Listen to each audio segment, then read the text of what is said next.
Hello everybody, this is Gregory of 5-Minute Catholic Apologetics and Living, where 5 minutes of your time may get you to the divine. Today we're going to juxtapose the present time with the past and maybe how the past was better and that it gave us a better chance to get to heaven. Now before we begin, let's start with a prayer. In nomine Patris et Filii et Spiritui Sancti. Amen. Gloria Patri et Filio et Spiritui Sancto. Sequitur in principio et nunc et semper.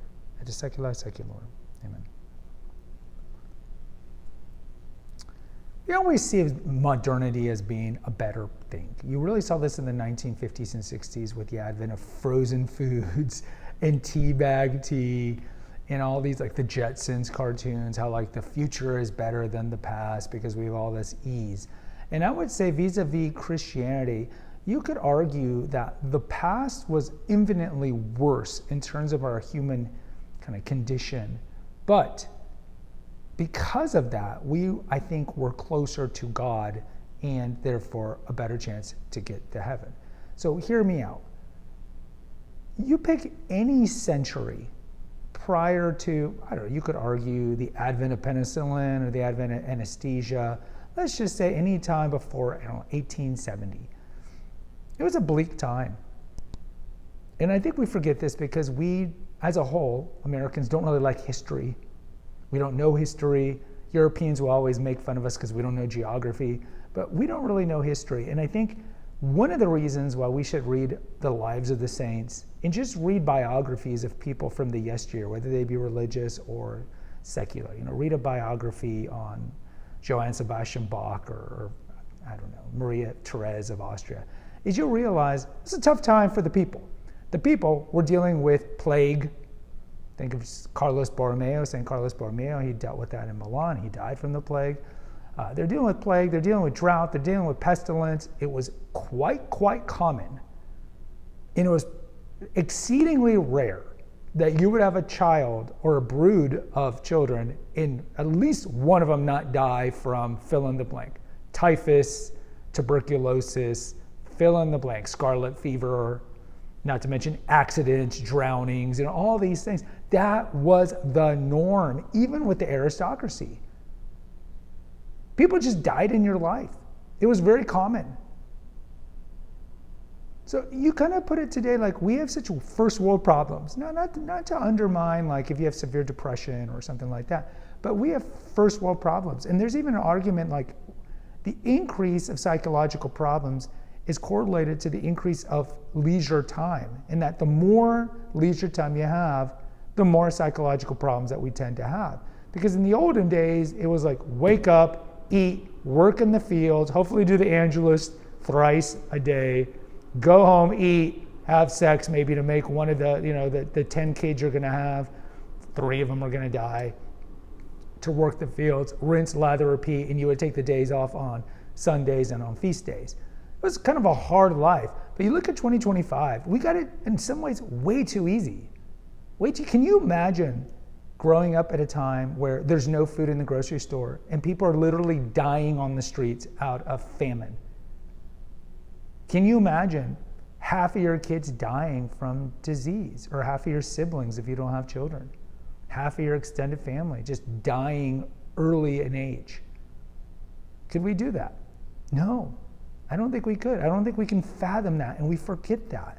Today it's, oh, my iPhone's not working. Oh, I'm going to post mean comments. Everything is shock culture, doom scrolling, and all this stuff. This is so important. And I think in the olden days, when you're dealing with drought and persecution, just fill in the blank area of the world, you're dealing with persecution either from the religion of peace or maybe from a Christian heresy or from communism. Just think of Ukraine 1930s, where you're dealing with drought because of the collectivization of farms.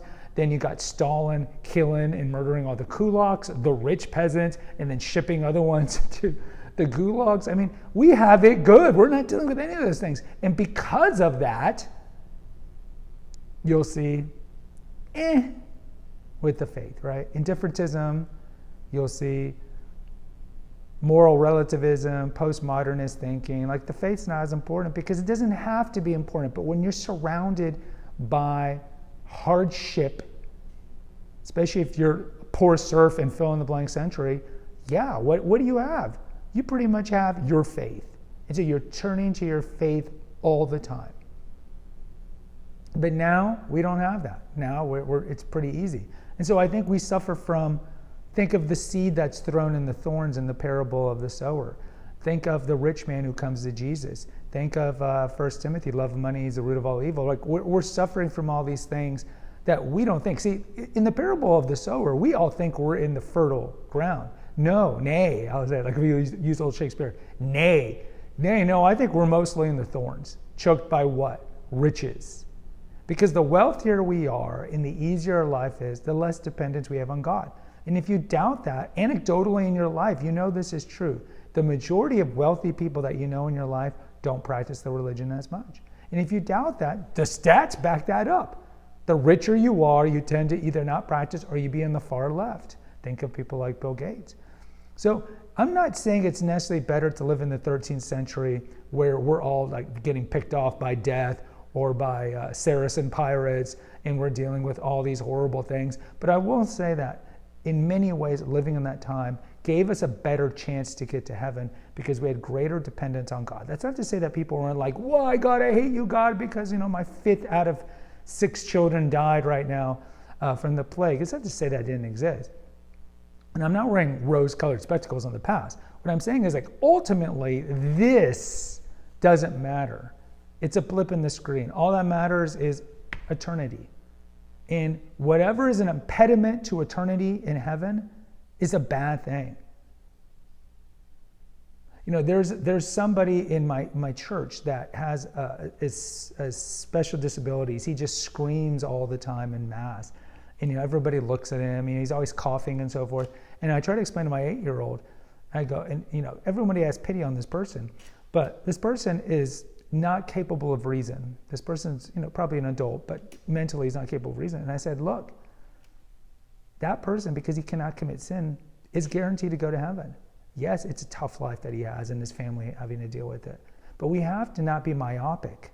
And yeah, you might have all your faculties and you can move all your limbs, but you know what? You're probably, and I'm probably, much better chance to go to hell than that guy because that guy can't sin. So we can't be like short-sighted on things.